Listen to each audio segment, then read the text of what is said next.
Good morning, good morning, good morning. Happy Friday to you. I am so excited, TGIF. It's the last show of the week. I want to go ahead and introduce our next guest. And we were talking about teenagers, not that you are one, you might have appeared to be one, but teenagers, I believe, need as much guidance as possible. And gratefully, we do have our next guest who is providing some of that guidance, Ms. Lori Kopp Weingarten. I mess up names all the time, but she is the president of One Stop College Admissions. Good morning, Lori. How are you? Hi, Sharifah. You didn't mess up my name. That's it. Lori Kopp Weingarten. Said it perfectly. President of One Stop. One Stop College Counseling. Yes. Yes. It's so great to be on the show. This is such an interesting concept and such a wonderful thing to do during COVID. And it's amazing to meet all these people of different industries. My whole world is college counseling. That's all I do, day in, day out. So it's really nice to see people doing other things and hearing about it. Very interesting. I love your bear, and I love your shirt, and I love your necklace, and I love your energy. Like, it's all of this is why our kids go to college. Oh, thank you. Oh boy, it's nice to get all these compliments. Well, I love your show. Thank you. So yeah, I got started with this. Teenagers do need guidance, and there's so many uncertain things going on with college admissions in general. And then on top of COVID coming, things have changed so rapidly. And it's just been it's really fulfilling to work with these students and their families and try to help them find the right college, meaning a school that fits them, a place where they feel comfortable, where they'll thrive. Because sometimes people focus so much on getting into college and forget that they actually have to get out of college. They have to do well and graduate. So we really try to work with students, find out what they're looking for, kind of guide them to maybe some colleges they might not even know about, that would have a program that they're interested in. And then we work on their applications, which is what we're doing right now with all our seniors. Very, very hectic time, September and October, right before the early apps. But it's a great profession. I love my career. I can tell you're glowing. I can tell by your face that even though you don't get to talk to people. So yes, just like people out there. But I have questions. I've been asking about education in school throughout all of the shows, but I want to ask you specifically, simply your thoughts on two different areas. Number one, there's been a conversation that kids over the last basically 6 months during this global pandemic didn't learn anything, and that we're just moving them forward and they may not be prepared. The second aspect of that is the conversation where we're saying, okay, I've spent $5 million. I'm just making this number up. I'm going to spend $5 million to go to this university, and it is the best of the best, the top of the line. But now that I'm still going to be going online, what's the benefit of going to that school? So two very different questions, but I just kind of wanted to throw them at you at once just to hear your thoughts. So the first one, which is, I guess, how are kids doing with this virtual learning? It's been really tough. So I'm located in central New Jersey, but we work with students throughout the country and even in Asia also. And it's been very varied on how the schools are handling this. So some of the schools are doing synchronous learning where you're learning at the same time, the teacher's teaching and it's live, and they can ask their questions. That seems to work better than the asynchronous learning where you're learning, you're watching pre-recorded lectures. So think about a teenager or even younger students. Are they really going to turn on their Zoom camera all day long, hour after hour, listening to a teacher give a lecture and not be distracted by food in the house and people walking by their window and what's going on with their siblings and their parents yelling for them to be quiet? It's not ideal, right? But on the other hand, you want to keep everybody safe. So it's a constant back and forth with that. We've had students do very well with it. It really kind of depends on how their high school's handling it. We've also had students, especially ones who sometimes have trouble focusing, do as well. It's just hard to sit and watch Zoom lectures day after day. So, I mean, I don't get involved with the teaching. I'm not in the schools, but I think that as soon as this it resolves and kids can get back to normal, it would be a, you know, a wonderful thing, because this is not a great way to learn. But one other thing, when this happened, it switched very quickly from, you know, where you're going to school and all of a sudden, nope, everything's closed down.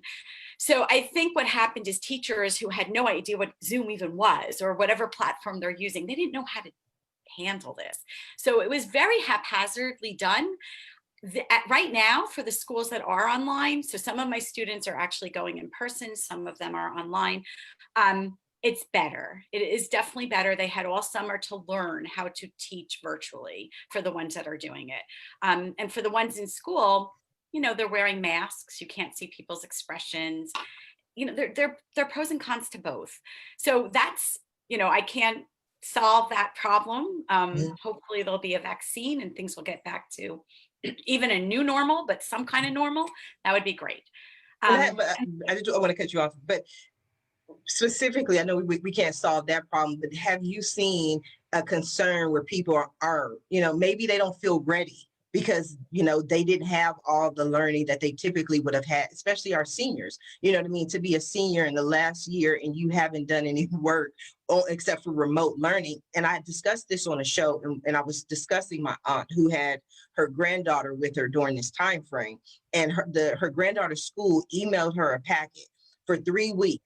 Each email consisted of a PDF with 90 pages per package. And she sent it to me and she said, Sharifah, they told me, she has no idea about technology. She's like, they told me I have to print this out. Is that all I need to do? I'm just going to take it to Kinko's or FedEx and just going to print it. And so I said, okay, send it to me and I'll look at it. So I looked at it and it's 3 separate emails. Each email has a 90-page PDF.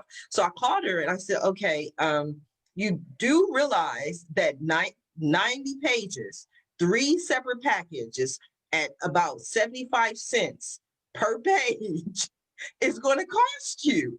You know, she had no idea. She wound up calling the school. The school printed it out for her. She just went to pick it up. And so I was sharing this story on the show and someone said, well, at least she got a package. Our school told us to take your kids home and teach them something. And I was like, what does that mean? And then she's like, that's what they said. They said, teach them something. Like, you know what I mean? Like, whatever that is. She's teaching her kid how to do podcasts. Now, I'm a podcast person. I love it. But I mean, is that what we need for college admissions? So I guess it was my fault. I should have gave you a little bit more background on what I was thinking. But are they prepared for college is, I guess, what people have been discussing. Yeah. Wow. Well, I'm glad your friend was so proactive and ended up having the school printed instead of her going and paying for that. And then the one who said, just teach them something. There is a value to learning new things outside of school, but yes, it is very important that they're prepared for college. You don't want to set up a kid to go to college and then not have high school knowledge. So I think this is a difficult topic. Some of our students are worried. Some of our students have hired tutors. Some of our students have found free online resources. And there are some free online public schools that are operating right now. So students can be resourceful and try to find ways to learn. It is a concern. I mean, many students took their AP exams last May. The AP exams were shortened from 3 hours to 45 minutes. Oh, wow. And the colleges know that and they only covered 75% of the material. So the colleges know that score is a little bit, you know, how valid is that? If they got a 5, which is the highest, saying you're ready for the college level of the next, you know, the next level of this class, are they really? Because only 3/4 of the material was covered. So colleges are trying to adjust and actually supplement some of that. So every college is taking a different approach, but these are all fantastic, very tough questions, especially because there's no conformity. I mean, one school does one thing that might prepare students and another student is saying, teach your child anything. So right. Yeah, so I don't have a definitive answer, except that if you're not getting it from school, try to supplement, learn online.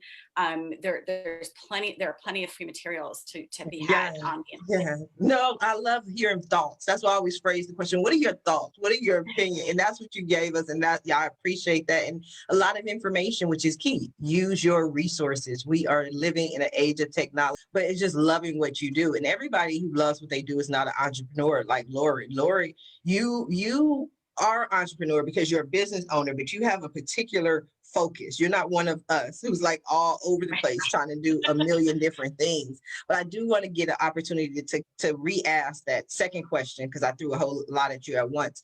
But what are some of the conversations that you're seeing about the whole aspect of paying all this money to go to university, and now I'm still at home in Connecticut on a computer via Zoom learning at this college? Has that conversation come up? Yes, you really pick the tough ones. I'm sorry, Lord. It's what people No, ask me, and I ask you. I don't know. yes. Okay. So it is coming up a lot because some of the schools, if you're paying full price, which not everybody is, but they're at 80,000 a year. That's $320,000, and that's incredible. That's like a house, Yeah. and you're sitting there and you're online now. So yes, that's come up quite often. And of course, some students are paying less, but even 10,000 a year to sit in front of a computer, 20,000 a year, it's a lot. So what's happened though is that normally I think a lot of people would say, forget this. I'm not going to start my college experience or continue it on Zoom. So I'm going to take a gap year. The problem is, what can you do in the gap year? Students usually travel or work or intern, and all of that is pretty much closed down. So what I found with our students, we only had one student take a gap year.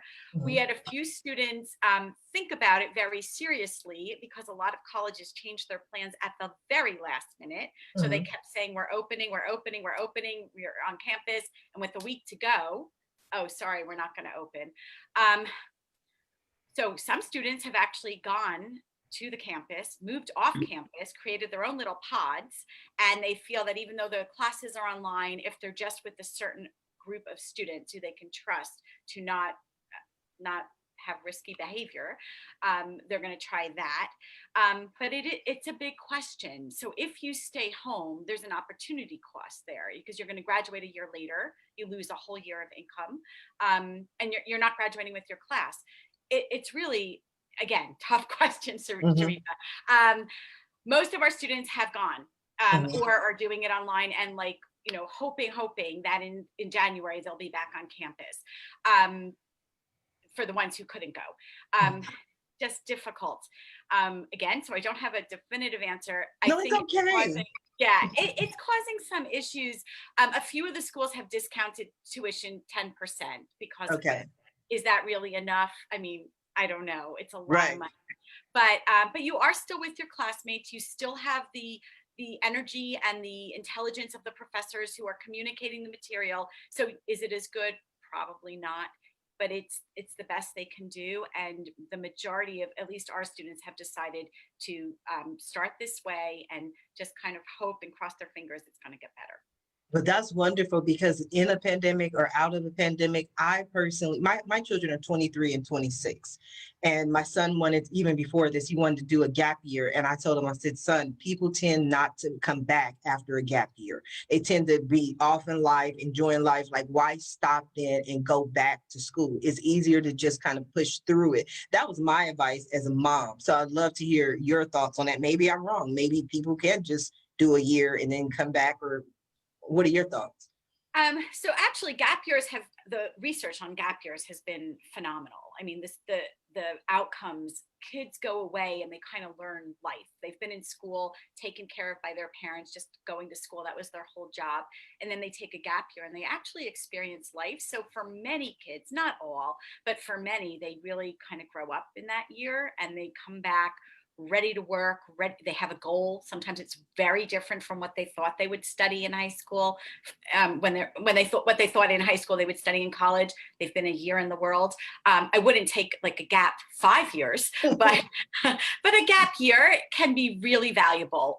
But again, you have to know your own child and whether or not that would put them on a totally different path or that would focus them and make them really ready to come back. So depends, but in general, gap years have been good. It's just that this year, the gap year options, there are some good options, but they're limited. I like that. I want him to go to school. I want him to focus and not go off traveling the world and get distracted. I think that was my main thought and my main concern. And moms love to scare our children. And I want to scare him into education. Yes. And I totally understand that viewpoint too. So.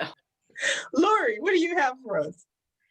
So first, I want to echo what everyone said. Thank you so much for having me on your show. This was a lot of fun.